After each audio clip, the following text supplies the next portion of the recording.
Ibadah itu korban. Gak ada orang Israel yang beribadah tidak korban. Ya, mereka harus datang dari tempat jauh ke Yerusalem, korban. Dan mereka tidak hanya sekedar datang, dan tidak boleh datang menghadap hadirat Allah dengan tangan kosong, korban lagi.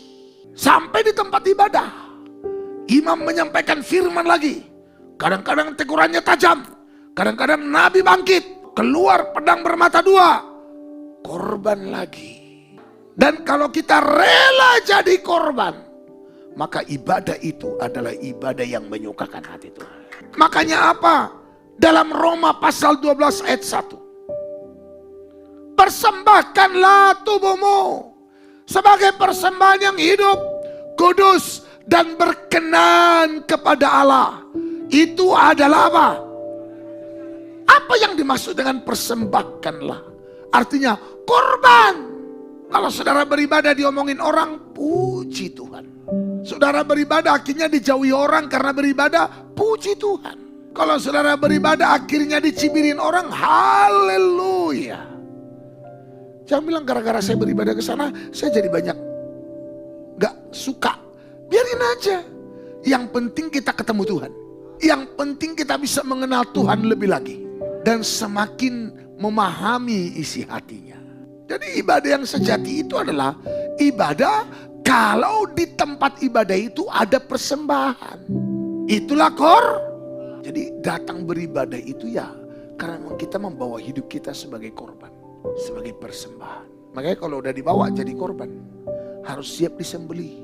Semua korban orang Israel zaman dulu disembelih loh. Mau burung tekukur, mau domba, mau kambing, mau anak lembu, itu ditaruh di atas mezbah korban bakaran, disembelih dulu, dikuliti.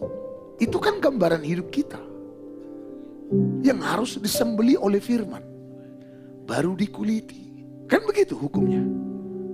Baru ditaruhlah di atas mezbah korban bakaran, dibakarlah itu menjadi persembahan yang menyukakan hati Tuhan. Itu gambaran hidupmu dan saya yang harus mempersembahkan tubuh kita. Artinya harus siap dikuliti dan harus siap disembelih. Sebelum dikuliti harus disembelih. Jadi saudara harus lihat, gembala itu harus tukang sembelih, harus bisa menyembelihmu, gak bisa bergerak. Iya, harus bisa kau disembelih. Pak, mau lari serba salah, tetap salah juga. Pokoknya mau kemana dia udah gak bisa gerak, ujungnya menyerah total.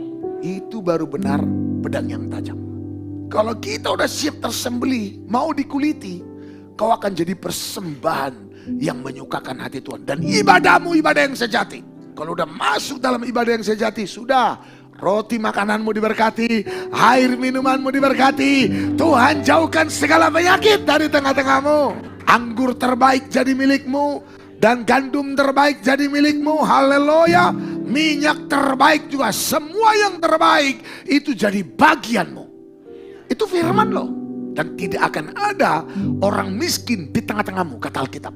Baik jasmani maupun apalagi rohani.